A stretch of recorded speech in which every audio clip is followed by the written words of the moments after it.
Assalamualaikum warahmatullahi wabarakatuh. Kami dari kelompok 5 yang terdiri dari saya sendiri, Rajwa Nabila. Saya Siti Rohmana Nabila. Dan saya Siti Nupila.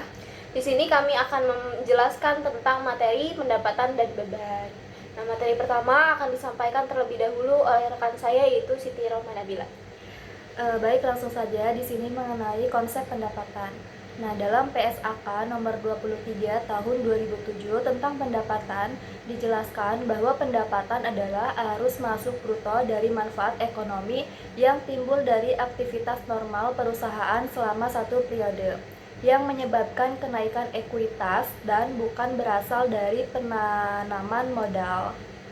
Artinya, pendapatan itu merupakan pemasukan yang diperoleh perusahaan dari kegiatan utamanya, seperti penjualan barang atau jasa. Pemasukan tersebut membuat ekuitas atau kekayaan perusahaan bertambah. Namun, kalau tambahan itu berasal dari pemilik yang menanamkan modal, maka itu tidak termasuk pendapatan. Selanjutnya ada pengakuan pendapatan, yaitu proses pencatatan jumlah pendapatan ke dalam sistem akuntansi sehingga nantinya tercermin di laporan keuangan perusahaan. Nah, dalam pengakuan pendapatan terdapat 3 konsep penting. Pertama, pembentukan pendapatan, yaitu saat perusahaan mulai menghasilkan pendapatan melalui kegiatan operasionalnya. Kedua, realisasi pendapatan, yaitu ketika pendapatan tersebut sudah diterima atau dimiliki kepastian untuk diterima. Dan ketiga, kriteria pengakuan pendapatan, yaitu syarat yang menentukan kapan pendapatan boleh dicatat dalam laporan keuangan. Nah, slide ini menjelaskan tentang saat pengakuan pendapatan dalam akuntansi. Pertama, pada saat kontrak penjualan, pada tahap ini pendapatan belum diakui karena barang atau jasa masih belum diproduksi maupun diserahkan kepada pelanggan. Kedua, selama proses produksi secara bertahap, pendapatan dapat diakui sesuai tingkat kemajuan produksi, biasanya digunakan pada proyek jangka panjang. Ketiga, pada saat produk selesai, artinya pendapatan sudah bisa diakui ketika produk selesai dibuat walaupun belum seluruhnya terjual. Keempat, pada saat penjualan, ini merupakan metode yang paling umum, yaitu pendapatan diakui ketika barang atau jasa sudah dijual kepada pelanggan. Dan kelima, pada saat kas terkumpul, pendapatan baru diakui ketika uang sudah diterima. Metode ini biasanya digunakan jika pembayaran piutang belum pasti tertagih. Nah, selanjutnya yang akan dijelaskan oleh rekan saya. Oke, selanjutnya adalah pengakuan penjualan jasa. Untuk jasa jangka pendek, pendapatan itu biasanya diakui saat kas diterima karena proses jasanya berlangsung singkat. Sementara untuk jasa jangka panjang, pendapatan dapat diakui secara bertahap sesuai kemajuan pekerjaan atau berdasarkan periode penagihan. Menurut ACPA, terdapat beberapa kaidah umum pengakuan penjualan jasa. Pertama, saat jasa telah dilakukan. Kedua, selama proses pelaksanaan secara bertahap. Dan yang ketiga, saat jasa selesai sepenuhnya. Dan yang keempat, saat kas telah terkumpul atau diterima. Selanjutnya, tentang prosedur pengakuan pendapatan.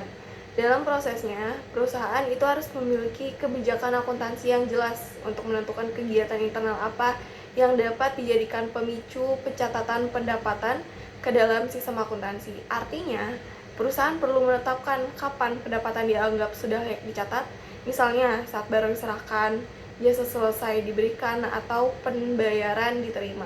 Dengan adanya prosedur ini, pencatatan pendapatan menjadi lebih konsisten dan sesuai standar akuntansi. Selanjutnya kita masuk ke konsep beban.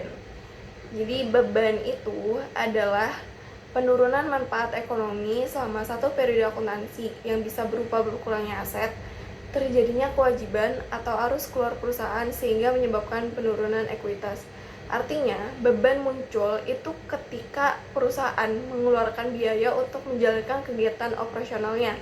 Contohnya seperti beban gaji, beban listrik, atau beban sewa yang harus dibayar perusahaan.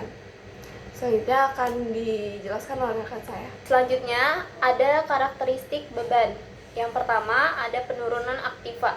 Nah, hal ini terjadi karena adanya transaksi yang menyebabkan aset perusahaan itu berkurang. Misalnya, pengeluaran kas untuk membayar kebutuhan operasional perusahaan. Yang kedua ada kenaikan kewajiban, yang mana beban juga dapat muncul karena perusahaan itu memiliki kewajiban yang harus dibayar.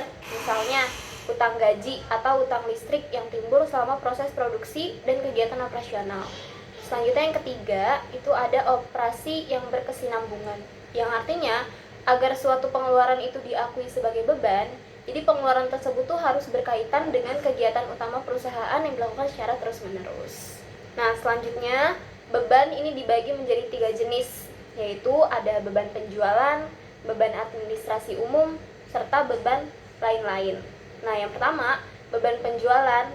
Beban ini tuh berkaitan dengan aktivitas penjualan atau kegiatan yang mendukung operasional barang dagang, misalnya biaya promosi atau biaya pengiriman. Selanjutnya yang kedua, beban administrasi dan umum. Nah, beban ini bersifat umum dan digunakan untuk mendukung kegiatan suatu perusahaan secara menyeluruh, seperti beban gaji, beban listrik, dan beban air. Yang ketiga, beban lain-lain. Beban ini tidak berhubungan langsung dengan operasional utama perusahaan. Contohnya adalah beban bunga. Selain beban penjualan dan beban administrasi, terdapat juga beban lain-lain, yaitu beban yang tidak berhubungan langsung dengan operasional utama perusahaan. Contohnya adalah beban bunga. Pada perusahaan jasa, jenis beban antara lain yaitu beban gaji, beban sewa, ada beban perlengkapan, beban bunga, dan beban serba-serbi. Nah, sementara pada perusahaan dagang itu jenis bebannya juga hampir sama, seperti beban gaji, beban sewa, dan beban perlengkapan, beban bunga, dan serba-serbi yang mendukung kegiatan penjualan perusahaan. Sedangkan pada perusahaan manufaktur itu jenis bebannya itu lebih berfokus pada proses produksi, yaitu terdiri dari bahan pokok penjualan atau COGS, beban operasi, dan beban lain-lain. Nah, kurang lebih seperti itu penjelasan dari kami yang dapat kami sampaikan. Sebelum kami tutup, saya akan membacakan kesimpulan terkait materi pendapatan dan beban. Kesimpulannya, pendapatan adalah hasil yang diperoleh perusahaan dari penjualan barang atau jasa yang diakui sesuai waktu terjadinya transaksi. Beban adalah biaya yang dikeluarkan perusahaan untuk memperoleh pendapatan, pengakuan pendapatan, dan beban yang tepat membantu perusahaan menyajikan laporan keuangan yang akurat dan sesuai prinsip akuntansi. Demikian pemaparan dari kami, kurang lebihnya mohon maaf. Assalamualaikum warahmatullahi wabarakatuh.